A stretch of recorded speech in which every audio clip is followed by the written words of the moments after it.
Hey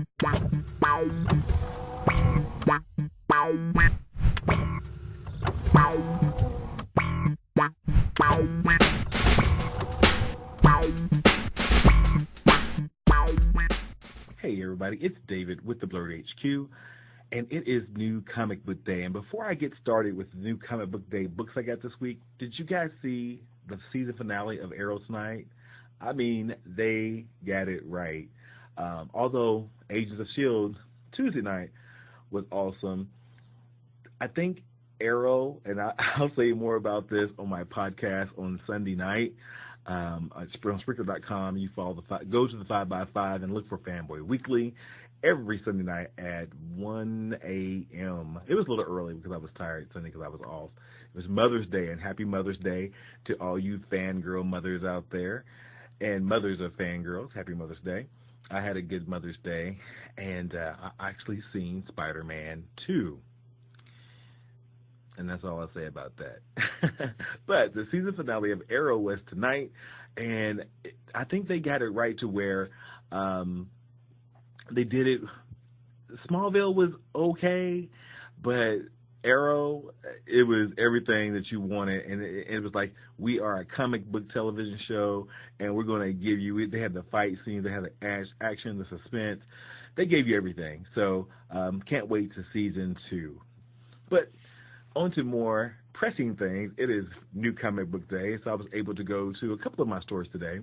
And I might be changing this to New Comic Book Week because from last Wednesday till now, I pick up all kind of stuff. I order stuff and it comes in, and I've been going to a store that I think I told you guys before that's closing its door just to do online sales, and they've been having some crazy deals. So I've been out there a couple times in the last 7 days.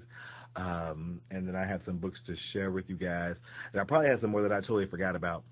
But no, that's on the Mother's Day haul. So if you look for the Mother's Day haul videos under my list of videos, you can see what I picked up prior to today. But I have some stuff that I picked up yesterday as well. But new comic books this week, it wasn't a lot for me. And I didn't get any Marvel. No Marvel comic books this week. I was going to pick up All New X-Men number 27. Thought about it, so I might just grab it next week because it wasn't something pressing that I had to have this week. But starting off everything was Superman Doom from the pages of Superman Wonder Woman. This story was awesome. It was a good story. It's a great story. Superman finally takes on this incarnation of Doomsday. He wins, but then something happens, and that's where the story kind of takes off at. And some great artwork, some great exchanges between him and Diana. And I just love Wonder Woman. Always a fan. Batman's in this one. He knows something's happening to him, and so he gives Bruce, as you can see in this panel on the left-hand side, a key to the Fortress of Solitude, but he tells him, don't get too excited, Diane has one too. So they're doing the thing. This is the last fight scene here.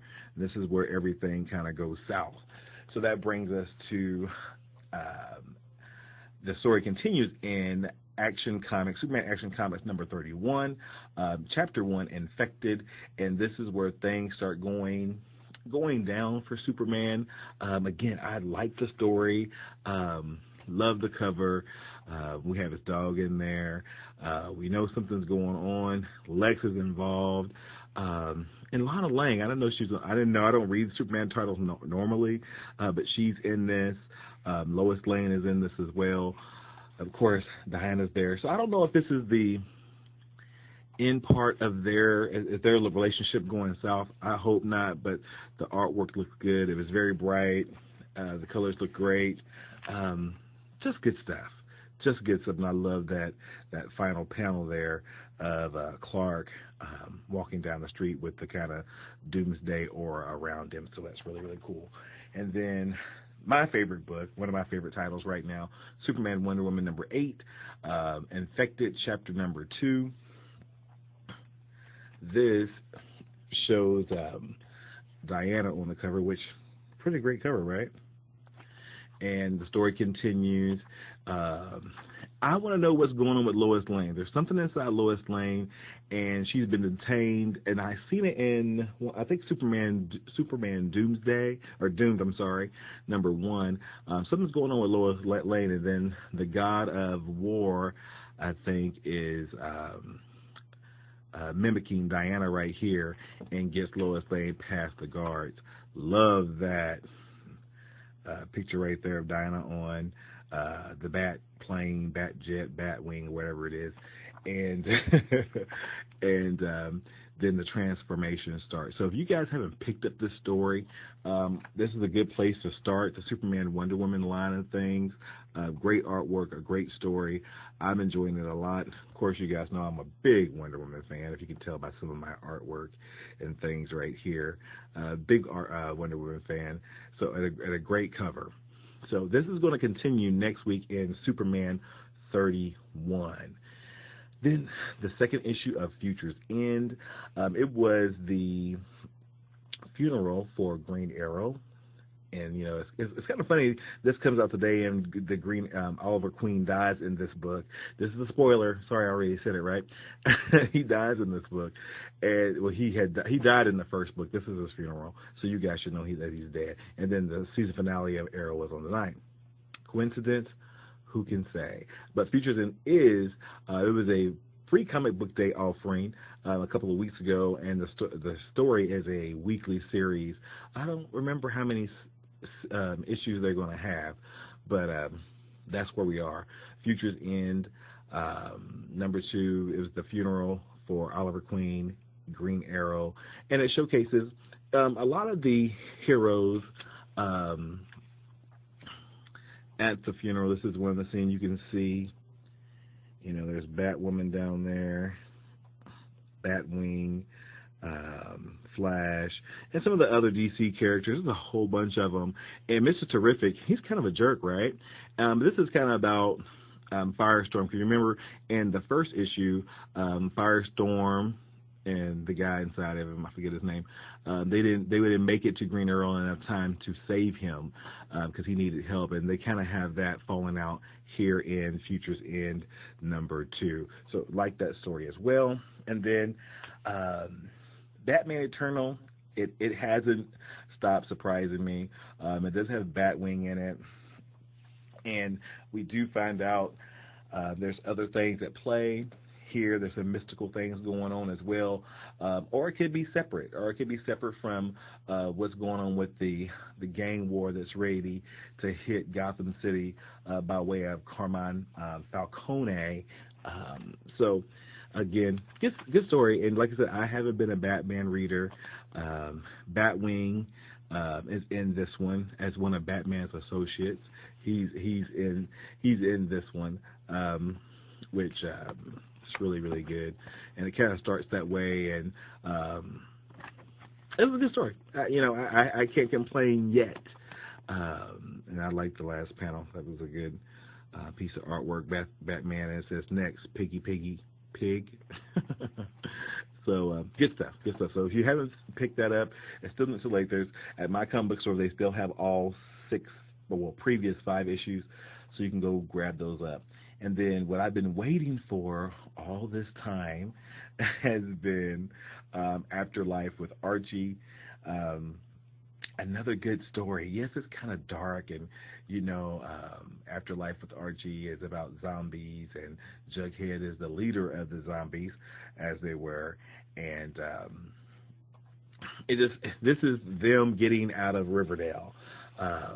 Kevin Keller makes an appearance. He's in here, and there's some foreshadowing. This is told from the butler's point of view about how he wasn't supposed to be heard and barely seen, but he's supposed to see everything, not supposed to contradict the master of the house, which is Veronica's father. And then Kevin, and Reggie's obviously a homophobe, didn't know that. Kevin Keller whoops his butt. If you see right there, there's the fight between Kevin Keller. Kevin Keller is the first openly gay character on in the Archie universe, and there's some lesbianism going on in here too that we see was in here somewhere. But that's going on as well. Archie's he's just kind of distraught because he had to kill his father. That was a zombie. We found out what happens to Betty's mother and father, and then they get out of is it Hodge Manor, one of the two. They get out of Veronica's house and they escape. And then Kevin Keller's getting the superpowers, and so this is kind of a fourth. Well, I don't know if since this is in a different universe. Or maybe just telling us something while he's watching them on the manor. The butler says he notices how Kevin Keller has been trained to take care of himself and protect himself. He gives some good advice to Veronica over Archie, some love advice. But again, good story. This was the variant cover here with Veronica on front, and then that is the main cover there with Jughead and the rest of his zombie troops in tow. So that's everything I got. Oh, well, then I picked this up. I'm sorry. There's Chew. Haha. And I've been ordering the Chew trade paperbacks.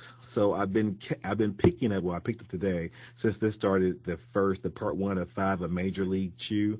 I picked this up, and then I'm going to try to find the rest of this story because I forget what issue they're on. But I've been getting the trades of that and Saga as well. So I'm going to start picking up all the new Sagas because my comic book store has a lot of back issues of Saga and Chew, but I just grabbed this one today because I like the cover, and it was part 1 of 5. So that's everything that I got that was new. Second part, which I'm trying to make it relatively quick because I do too much. I've been getting too many things. First up was Astonishing X-Men number 51. I paid a little bit for this. I don't know if you can see it because of the glare. 51, which was the Wedding of North Star. I had this book before, and there's a little dupe down there. I've had this book before, but somehow I destroyed it, and I must have been having a moment. But I replaced my issue today, paid for it, and then that's the only thing I paid. The full price. This was $4.50. Cover price was $3.99, so I didn't pay that much over cover price. Because everywhere I went, I haven't. The sale I've been going to, I haven't been able to find the cheaper version. Not the cheaper version, the on sale version at the store closing. And another, why can somebody tell me why I can't find Firestorm number 5? I still need 10 and 11, and I seen them today, but I didn't grab them because there's a whole bunch of them. But number 5 has eluded me. I can get it on eBay, but I don't want to pay $4 or $5 plus shipping. I'm not paying $10 for it. But I need number 5, and I need it cheap. Never seen this. This was a Obama, the comic book. This thought that was something interesting to have. You don't see that often. Rogue, number 6. Infinite Crisis 2, 3, because it has a Wonder Woman on the front. Number 4, 5.